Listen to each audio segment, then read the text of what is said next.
This week, we'd like to introduce Shane, who lives in the intersectionality of LGBTI and neurodivergence. For those who haven't lived with a neurodivergent experience, could you please explain to us what that means for you? Well, neurodivergence means anything that is atypical of, for want of a better word, a normal brain. It used to be called Aspergers syndrome. It's now classified as high-functioning autism. I still call myself Aspergers, only because that's what I was diagnosed with, that's what I grew up with. I was diagnosed quite late in life. So I wasn't diagnosed until I was 23. It was a shock as well as a comfort. I'd grown up knowing I was different somehow. My brain was different to everyone else's. The way I thought about things, the way I perceived things, the way I dealt with things emotionally and socially. But I didn't know how. To have that solid diagnosis, even at the age of 23, it was like, okay, wow. But at the same time, it's like, oh, I finally have a name for this thing. You know, I'm not, an alien. Did you find that having a diagnosis meant that you could connect more with yourself? Absolutely. I started to understand how I worked, which was sorely lacking in my teenage years. I had no idea. I spent a lot of my time being very self-focused, internally focused, and trying to work myself out rather than trying to interact with the world. I wanted to interact with the world, I just didn't know how.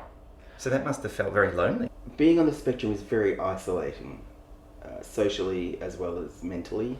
Because while you know that there are millions of people out there on the spectrum, you also know that no one person is exactly the same as me. And no one person will experience my neurodiversity in the same way. It's true what they say. If you've met one person with Asperger syndrome, you've met one person with Asperger syndrome. Because the condition affects everyone differently. Tell us, who is Shane? I was reading by the time I was 3.5, like fluently. I am still hyperlexic, which means I can read very, very well. I can spot a typo from 300 feet. I can speak, obviously, English. I'm also can speak French, and I am currently learning Spanish. I have earned a bachelor's degree at university. I'm going back for a second bachelor's degree. What are you studying now? I'm studying, I'm majoring in ancient history. The other really positive thing about being neurodivergent is my memory is excellent. Oh, that's a gift. I'm the opposite. I have almost an eidetic memory for dates and numbers and details. I'm trying all the time to, for lack of a better phrase, fit in. And so, how does that make you feel when you have to change yourself to fit in? For a long, long time, I thought I was broken and I had to be fixed. So I spent a lot of time in my 20s trying to change myself to please other people. And pretty much, I've decided I don't really want to fit in. And now I'm just going to live as who I am and what I am. And if somebody else doesn't like me, well, that's their issue. Yeah.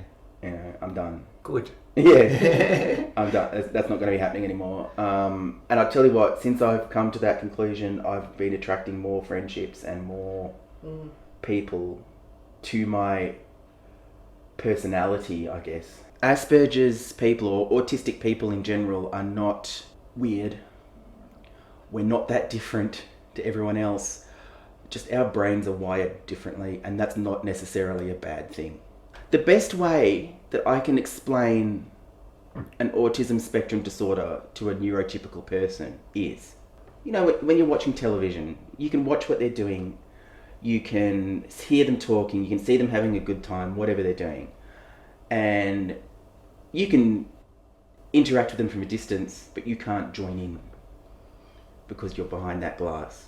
A lot of people say they feel like they're on a different planet, and I'm not the only person to have said that. I mean, a lot of people. Any kind of diverse, you know. You always feel like you're on a different planet. Yeah. But it feels like my planet is doing this, and I'm the only one on it, and everyone else's planet is doing this, and I cannot quite connect with that other planet. Are there things that we could do to help you get there? In my personal situation with people that I meet, tell me if I'm being embarrassing, crude, inappropriate, if I've said something dopey, just tell me. So my ex-partner is on the spectrum, and we used to have keywords. So when we were out doing stuff, if he was like, if I get too far onto this or that or whatever, he's like, just tell me this word. Because I won't take offence, I promise. So I guess in regards to friendships and building relationships for people who are neurodiverse, this communication about what works for you, how to interact and how to respond is kind of the best way to move forward to build those relationships. Yeah, and I mean, if you stick with me long enough, you'll get used to me. Yeah. And you'll know that it's just who I am.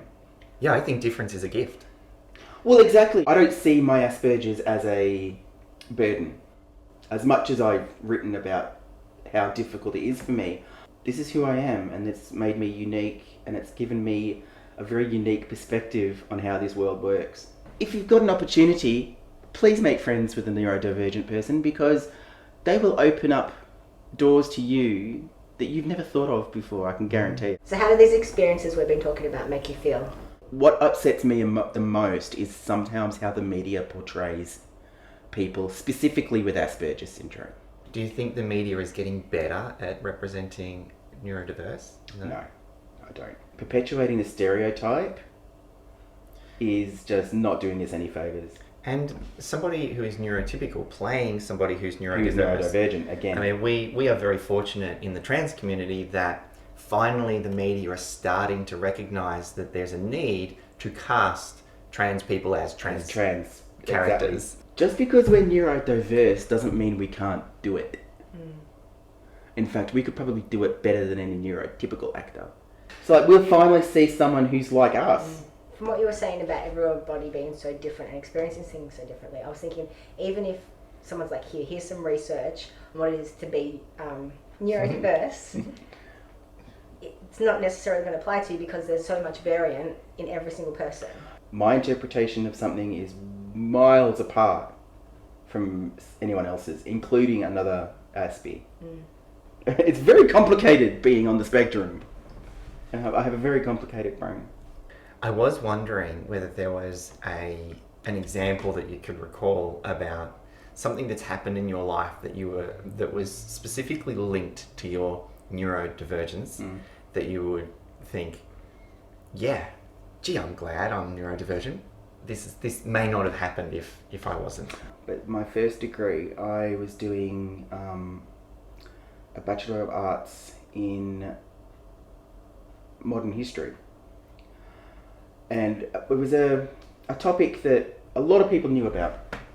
But apparently I came at it from an angle that even the tutor and the lecturer had never thought of. Actually, the first thing they said was, I cannot condone the veracity of this essay. I think you just made this up.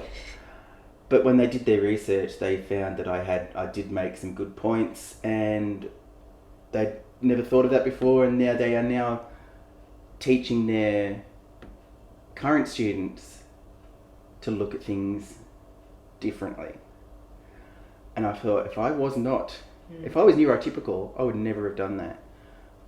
So now my neurodivergence has helped others in understanding the subjects that they're interested in from a different perspective. As I said, that's the best thing about us, is that we will give you that different way of looking at things if you let us.